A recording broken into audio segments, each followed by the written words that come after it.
Hello friends. इस video में मैं ऑन सुपरस्टिशंस ऐसे जो कि अल्फ्रेड जॉर्ज गार्डिनर द्वारा लिखा गया है, मैं इसका डिटेल्ड में एक्सप्लेनेशन करने वाला हूँ। So let's begin. Alfred George Gardiner सबसे पहले शुरुआत करते हैं द अनलकी नंबर 13 से। तो गार्डिनर स्टार्ट्स हिज ऐसे विथ अ कन्वर्सेशनल स्टाइल। वो सबसे पहले एक कन्वर्सेशनल स्टाइल में अपने ऐसे की शुरुआत करते हैं। एंड इन दिस ऐसे अबाउट सुपरस्टिशंस, इस सुपरस्टिशंस के बारे में उन्होंने जो ऐसे लिखा है, इसमें वो सबसे पहले अनलक्की नंबर 13 को अप्रोच करते हैं, जिसमें वो बताते हैं that a murder has taken place in the 13th house of the street, कि एक मर्डर हुआ है उस गली के 13th हाउस में। However, he also states that the house number 13 should not be of something of too much importance, कि उस स्ट्रीट के 13th नंबर हाउस में वो मर्डर हो तो गया है, लेकिन वो 13th नंबर हाउस ऐसा कोई एक इम्पोर्टेंस वाली कोई बात नहीं है, क्योंकि अगर हम लास्ट 100 मर्डर्स की लोकेशन देखें तो वो नंबर 13 से अलग थे।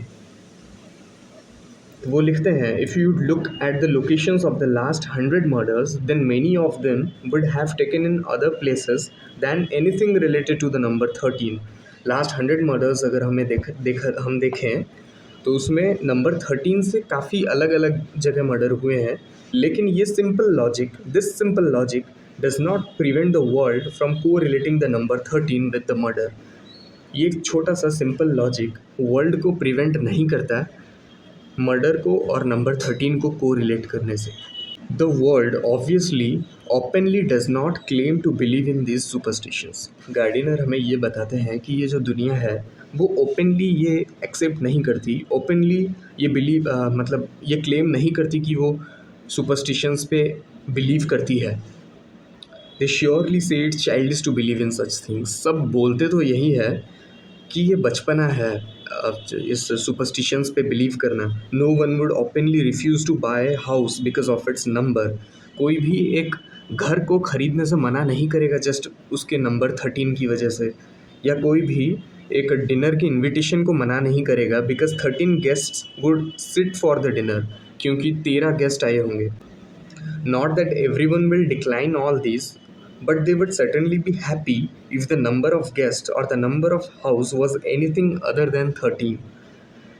गार्डिनर बताते हैं कि कोई भी मना तो नहीं करेगा घर 13 नंबर का होने से, या गेस्ट अगर 13 नंबर में आए मना तो कोई नहीं करेगा, लेकिन अगर वो नंबर 13 के अलावा कुछ और होगा, घर का नंबर 13 से कुछ और होगा, या नंबर ऑफ़ गेस्ट जो होंगे घर पे, नंबर ऑफ़ गेस्ट जो आएंगे वो 13 से कुछ और होंगे, तो वो ज़्यादा खुश होंगे।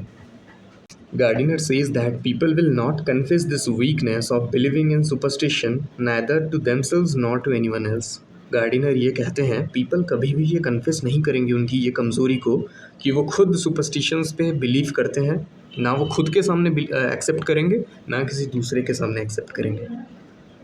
सो नेक्स्ट हमारा जो सब हेडिंग है उसमें गार्डिनर बताता है no existence of houses and hospital beds with number 13। In the last paragraph, Gardiner say that even if we do not confess it, many of us still believe in the superstitions. भले ही हम accept या confess ना करें, लेकिन हमारे अंदर से बहुत सारे लोग ऐसे हैं जो सुपरस्टिशंस पे बिलीव करते हैं। And in this paragraph, he further says that the existence of superstition is evident from many signs. इस पैराग्राफ में वो कुछ ऐसे साइंस बताते हैं जिसकी वजह से हमें पता चलता है कि सुपरस्टिशंस का एग्जिस्टेंस अभी भी है। जैसे ही points out that in numerous streets of London and maybe in some other towns too there are no houses numbered as 13। वो ये बताते हैं कि लंदन में ऐसे बहुत सारे गलियां हैं और ऐसे बहुत सारे टाउन्स भी होंगे जिसमें नंबर 13 का कोई भी घर नहीं है, ऐसा एक भी घर नहीं है जिसका नंबर 13 हो। And he also says that it is also very rare to find a hospital bed with number 13। और वो ये भी बताते हैं कि एक हॉस्पिटल बेड विथ नंबर 13 ये भी मिलना बहुत रेयर है। Though these superstitions are less prevalent now then they had been before. ये जो सुपरस्टिशंस हैं वो आजकल कम कॉमन होने लगे हैं, जितना पहले थे उससे कम प्रीवेलेंट होने लगे हैं, but still they are believed enough that no landlords or hospitals use them. But वो आजकल भी इतना तो बिलीव होते ही हैं कि उन्हें कोई भी लैंडलॉर्ड या किसी भी हॉस्पिटल में नंबर 13 का प्रयोग जैसा नहीं किया जाता, इस डर से कि वहाँ कोई रहने नहीं आएगा। तो वो भले ही पहले जितना कॉमन नहीं रहा, लेकिन फिर भी आजकल इतना तो यूज़ होता ही है कि जैसे लैंडलॉर्ड्स या हॉस्पिटल्स में उनका यूज़ नहीं होता है। Furthermore, Gardiner says that the superstition of not having a number 13 bed in hospital might be given a concession in some cases. Gardiner आगे जाके ये बताते हैं कि जो सुपरस्टिशन है नंबर 13 बेड हॉस्पिटल्स के बारे में, वो ऐसा भी हो सकता है कि हॉस्पिटल बेड्स में कुछ छूट दिया गया हो उन्हें कुछ स्पेशल केसेस के लिए, लाइक दैट में induce a moral courage in the patient which could help for him to recover faster. मतलब ऐसी कोई छूट दिया हो कि इसमें नंबर 13 का बेड यूज़ नहीं किया जा सकता क्योंकि वो पेशेंट के मोरल कॉरेज को अफेक्ट करेगा। तो अगर वो नंबर 13 का बेड नहीं होगा तो वो पेशेंट के मोरल कॉरेज को इंक्रीज़ करता है, विच कुड हेल्प हिम और हर रिकवर फास्टर, जो उनको जल्दी रिकवर होने के लिए मदद करता है। तो इसके एग्जाम्पल देने के लिए गार्डिनर बताते हैं, ही talks about how Florence Nightingale मैं बता दूं कि वो एक ब्रिटिश वॉर टाइम के मेडिक है। मेडिक मतलब जो मेडिकल प्रैक्टिस करते हैं, तो वो ब्रिटिश वॉर टाइम के एक मेडिक है और फाउंडर ऑफ नर्सिंग प्रैक्टिसेस भी है। और उनका जो बर्थडे है वो इंटरनेशनल नर्सेस डे के हिसाब से माना जाता है। तो गार्डिनर बताते हैं कि Florence Nightingale advised keeping flowers in hospital bedrooms as to create a certain state of mind in the patient which might help faster recovery। तो ये बताते हैं फ्लोरेंस नाइटिंगेल एडवाइस करते थे कि अपने हॉस्पिटल बेडरूम में फ्लावर्स रखने के लिए, जो कि पेशेंट्स के दिमाग में एक ऐसा सर्टेन स्टेट क्रिएट करता है जो उनके फास्टर रिकवरी में उन्हें मदद करता है। ऑन द सेम नोट, इसी के साथ गार्डिनर और एक एग्जांपल भी देते हैं। एम डुहैमेल और एक वॉर टाइम के मेडिक हैं, उनके भी एक एक्सपीरियंस के बारे में बताते हैं। Where a soldier badly wounded in the battle was brought to his hospital, जहाँ पे एक सोल्जर जिसको बहुत ज़्यादा वो घायल हो गया था बैटल में लड़ के, उनको उनके हॉस्पिटल में लाया गया, एम डुहैमेल के हॉस्पिटल में लाया गया। The soldier however died not of gun wounds, वो सोल्जर लेकिन मर गया, लेकिन वो गन के चोट की वजह से नहीं मरा, but of a simple pimple on his nose, उसके नोज़ पे एक सिंपल पिंपल था, बस वो सिंपल पिंपल की वजह से मर गया। कैसे, ये बताते हैं गार्डिनर कि his wounds were almost patched up, कि उसका घाव तो भर गया था, but when he came to know that he was being treated on the bed number 13, जब उसको पता चला कि वो बेड नंबर 13 पे ट्रीट किया जा रहा है, he gave all the hope, उसकी सारी उम्मीदें छोड़ दी उसने। And even a simple pimple on his nose, और उसके नाक पे एक सिंपल पिंपल उसका मोरल डाउन कर दिया, जो कि उसके जिससे कि उसका डेथ हो गया। आगे पैराग्राफ में गार्डिनर अपने एक्सपीरियंस के बारे में बताते हैं, नंबर 13 के साथ उनके एक्सपीरियंस के बारे में बताते हैं। Gardiner's experience with number 13। Even after writing all the previous paragraphs on the illogical nature of superstitions, अपने प्रीवियस पैराग्राफ्स में गार्डिनर ने इलॉजिकल नेचर ऑफ सुपरस्टिशंस के बारे में तो बता दिया। इन दिस वन, इस पैराग्राफ में Gardiner confesses that however he himself is not free from all the superstitions, कि वो कैसे खुद इन सुपरस्टिशन से फ्री नहीं है। ही rights how despite him using the number 13 बस कॉन्स्टेंटली, वो ये बताते हैं कि कैसे वो कॉन्स्टेंटली ये नंबर 13 बस को यूज़ करते हैं, and he never had any mishap in it, लेकिन उनके साथ कोई भी दुर्घटना आज तक नहीं हुआ है। On the contrary, he has always received the most civic treatment from it, वो नंबर 13 का बस रेगुलरली यूज़ करते हैं, लेकिन आज तक उनके साथ कोई दुर्घटना नहीं हुआ, बल्कि उनको बहुत ही अच्छा ट्रीटमेंट मिलता है उस बस से। इसलिए गार्डनर बताते हैं कि he does not believe in the superstition of number 13, वो नंबर 13 के सुपरस्टिशन में तो बिलीव नहीं करते, but he says that he does believe in some other superstitions, कि वो कुछ अलग सुपरस्टिशंस में यकीन करते हैं, which he discusses in the following paragraph, जो आगे के पैराग्राफ में वो डिस्कस करते हैं। तो आइए देखते हैं वो क्या है superstitions. Superstition of attracting bad luck by walking under A ladder, इसमें गार्डिनर ये बताते हैं, talking of the few superstitions that Gardiner does believe ऐसे कुछ सुपरस्टिशंस के बारे में बताते हुए जिस पे गार्डिनर बिलीव करते हैं वो लिखते हैं about the superstition of attracting bad luck by walking under A ladder. Ladder के नीचे चलने से बैड लक अट्रैक्ट होता है उनके वहाँ वेस्टर्न कंट्रीज़ में। एक ऐसा सुपरस्टिशन है कि अगर हम लैडर के नीचे से चल के जाएं तो हम बैड लक अट्रैक्ट करते हैं। ही says that he avoids walking under A ladder not because it is a superstition. Gardiner ये कहते हैं कि वो उस लैडर के नीचे चल के जाने से खुद को अवॉइड करते हैं इस वजह से नहीं कि वो एक सुपरस्टिशन है, बट इसकी वजह से because he likes to think of his family how they would be worried if he gets hurt. लेकिन वो इसकी वजह से उसके नीचे जाना पसंद नहीं करते क्योंकि वो अपनी फैमिली के बारे में सोचते हैं कि अगर मुझे कुछ हो गया तो मेरे फैमिली को कैसा लगेगा, कि अगर मुझे कुछ हो गया तो मेरी फैमिली को कैसा लगेगा। He says that anything may drop down on him due to numerous reasons like epileptic fits और excessive drinking। वो ये कहते हैं कि उनके ऊपर कुछ भी गिर सकता है अगर वो लेडर के नीचे से चल के जाएं, जिसका रीज़न बहुत सारा है, जैसे एपिलेप्टिक फिट्स मतलब मिर्गी का दौरा, और जैसे एक्सेसिव ड्रिंकिंग या उन्होंने ज़्यादा ड्रिंक कर लिया हो तो उनके ऊपर कुछ भी गिर सकता है। तो इसी वजह से वो अपने फैमिली के बारे में सोच के उसके नीचे से नहीं जाते हैं। फिर आगे गार्डिनर लिखते हैं that it is not clever to increase one's chance of accident by walking under a ladder rather than walking around it। आगे गार्डिनर ये कहते हैं कि भले ही एक सुपरस्टिशन है लेकिन उस अपने चांस ऑफ एक्सीडेंट को क्यों इंक्रीज़ करना है। अगर हम लैडर के साइड से घूम के जा सकते हैं तो उसके नीचे से जाके अपने चांस ऑफ एक्सीडेंट को क्यों इंक्रीज़ करना है, just to prove the ill logic of the superstitions. Just ये प्रूव करने के लिए कि वो सुपरस्टिशन इल लॉजिक का है या उसका कोई लॉजिक नहीं है, ये प्रूव करने के लिए ऐसा चांस क्यों लेना है। He further writes that some superstitions might have sensible reasons and origins to them. वो आगे ये बताते हैं कि ऐसे कुछ सुपरस्टिशंस हैं जिनका सेंसिबल रीजन भी है। For example he talks about Jewish religions objection to eating pork. वो ये बताते हैं कि ज्यूइश रिलीजन में पोर्क नहीं खाया जाता और उसका रीज़न ये है कि वो ईस्टर्न क्लाइमेट्स में पिग्स को जनरली फिज़िकली डर्टी माना जाता है, इसीलिए ज्यूइश कल्चर में पिग्स को नहीं खाया जाता। तो ये एक सुपरस्टिशन नहीं है, ये उन्हें एक लॉजिक लगता है, इस बात का उन्हें एक लॉजिक मिलता है। फिर आगे गार्डिनर क्या कहते हैं देखिए, चैलेंजिंग द सुपरस्टिशन।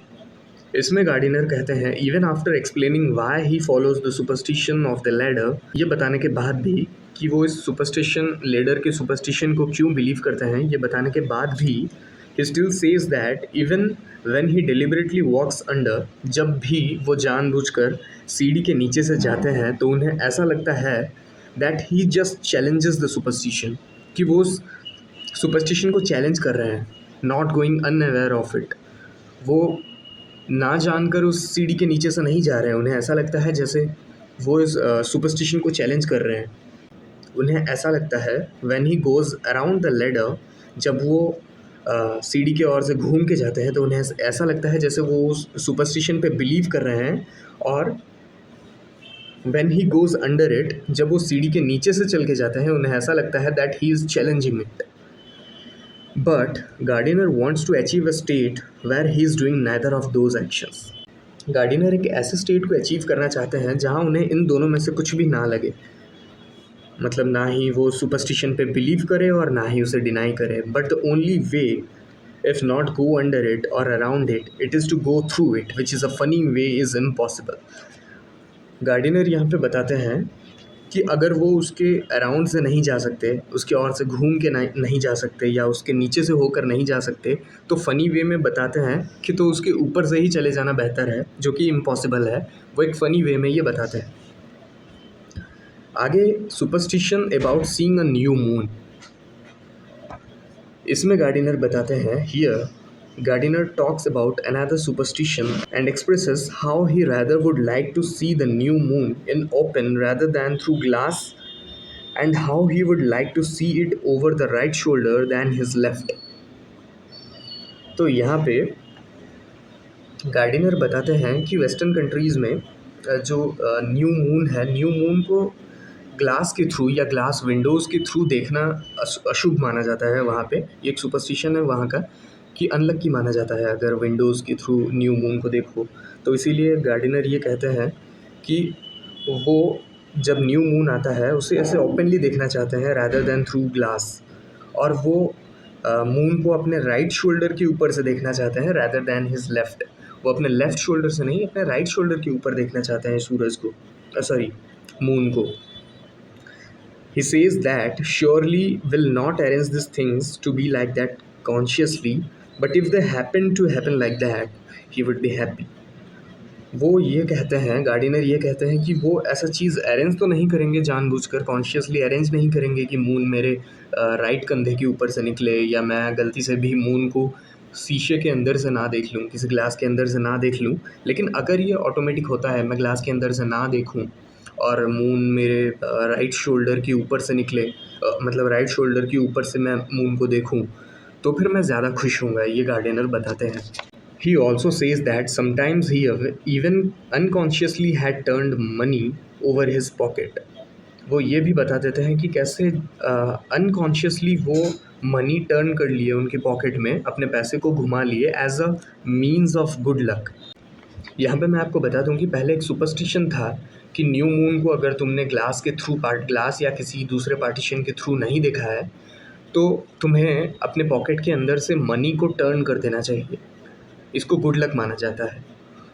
अब मैं बताना चाहूँगा कि ये सुपरस्टिशन कहाँ से इसका ओरिजिन कहाँ से हुआ है। तो इसका जो ओरिजिन है वो मिडिल एजेस में हुआ है, जहाँ माना जाता था कि मून सिल्वर से बना हुआ है, और उस टाइम पे कॉइन भी सिल्वर के बैग में थे, मतलब कॉइन्स का बैग भी सिल्वर से ही बना हुआ था। तो तब माना जाता था कि टर्निंग देम, वो जो कॉइन्स है उसको अगर हम टर्न करके उस पर टैप करते हैं तो ऐसा माना जाता था कि वो लकी है और मून अभी पूरे मंथ हमारे पॉकेट को फुल रखेगा। तो तभी से ये सुपरस्टिशन चला आ रहा है। तो गार्डिनर बताते हैं कि वो अनकॉन्शियसली अपने पॉकेट के अंदर पैसे को टर्न कर देते हैं, भले ही वो इसके बारे में ना सोच रहे हों, फिर भी न्यू मून को देखकर वो ऐसा कर लेते हैं। Superstition and science, taking a concluding stand here, इधर कंक्लूड करते हुए गार्डिनर कहते हैं that superstitions were a thing of importance before the scientific progress, कि सुपरस्टिशंस का इम्पोर्टेंस तब था जब साइंटिफिक प्रोग्रेस नहीं हुआ था। But as science progressed and explained away how things actually work, superstitions became a thing of irrelevance. लेकिन जब साइंस प्रोग्रेस हो गया और हर चीज़ के बारे में पता चला कि हर चीज़ कैसे एक्चुअली वर्क करता है, तब से सुपरस्टिशन इररिलेवेंट बन गया। ही talks about how when man knew nothing about the laws of nature through science, he always was the mercy of unknown forces. जब लोगों को लॉज ऑफ नेचर के बारे में नहीं पता था साइंस के थ्रू, तो वो अननोन फोर्सेस के ऊपर डिपेंडेंट रहते थे। जैसे primitive man made immediate correlations with anything that happened in front of them to make sense of chaotic world back then. मतलब जैसे प्रिमिटिव मैन थे, वो इमीडिएट को रिलेशन बना लेते थे उनकी आंखों के सामने जो भी हुआ उसकी लॉजिक देने के लिए वो कुछ भी बना लेते थे, कुछ भी एक चीज़ बना लेते थे as a sense of chaotic world. Primitive man को रिलेटेड हिज फेट, अपने फेट को, अपने भाग्य को वो रिलेट करते थे स्ट्रक्चर्स ऑफ द क्लाउड के साथ, क्लाउड के स्ट्रक्चर्स के साथ अपने भाग्य को रिलेट करते थे और इंटरप्रीट करते थे अपने हैप्पीनेस और सैडनेस को with flight patterns of the birds. Birds कैसे उड़ते हैं, किस पैटर्न में उड़ते हैं, उससे अपने खुद के हैप्पीनेस और सैडनेस को इंटरप्रीट करते थे। सुपरस्टिशंस एंड आवर एंसेस्टर्स, इसमें गार्डिनर सुपरस्टिशंस और हमारे जो पूर्वज थे उनके बारे में बताते हैं। Here continuing on how our ancestors used to believe in superstitions, Gardiner writes in, इसमें गार्डिनर हमारे एंसेस्टर्स सुपरस्टिशंस पे कैसे बिलीव करते थे इसके बारे में लिखते हुए बताते हैं कि इन थ्यूसिडाइड्स मैं आपको बता दूं कि एक हिस्टोरियन है जिन्होंने एक उनके बुक में उन्होंने एक बैटल के बारे में लिखा था, जो कि बैटल स्पार्टा और एथेंस के बीच में हुआ था ऑफ एंशिएंट रोम। ये दोनों एंशिएंट रोम के हैं, इनके बीच में जो बैटल हुआ था उसके बारे में लिखा गया है। तो गार्डिनर बताते हैं थ्यूसिडाइड्स में मेंशन किया गया है even battles had been postponed because of observance of some bad omen, किसी गलत पूर्वाभास की वजह से जो बैटल्स हैं उनको पोस्टपोन कर दिया गया है, ऐसा मतलब थ्यूसिडाइड्स के राइटिंग्स में लिखा गया है। Which could be as unrelated to the battle such as a random leaf falling from a tree, जो कि बैटल के साथ ऐसे कुछ आभास जिसका कोई रिलेशन भी ना हो, जैसे ट्री से कोई एक रैंडम पत्ते गिरना, तो ये सबको भी अशुभ माना जाता था।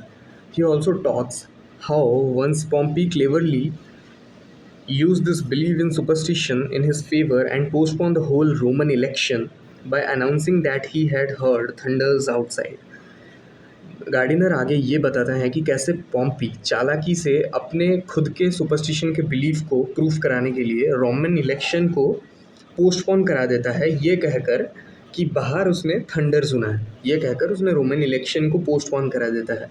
Supposedly even Alexander used to rely on fortune tellers to foresee his future. तो ये भी बताते हैं कैसे अलेक्जेंडर अपने वो फॉर्च्यून टेलर्स और जो भाग्य या फ्यूचर बताते हैं उनके ऊपर निर्भर रहते थे। And even learned ancient Romans like शेजा and Cicero relied on fortune tellers and omen. कैसे रोमन जो एंशियंट रोमन्स हैं जैसे शेजा और सिसेरो, ये सब भी फॉर्च्यून टेलर्स और ओमेन्स मतलब पूर्वाभास पे यकीन करते थे। But ultimately as Gardiner believes whether the observed omens were right or wrong, यहाँ पे गार्डिनर बिलीव करते हैं कि वो जो ओमेन मतलब पूर्वाभास जो ऑब्जर्व किया गया है वो राइट या रॉन्ग, वो सही है या गलत है, वो मैटर नहीं करता, because it's a matter of chance and equal meaningless, क्योंकि वो एक मैटर ऑफ चांस है और इक्वली मीनिंगलेस भी है।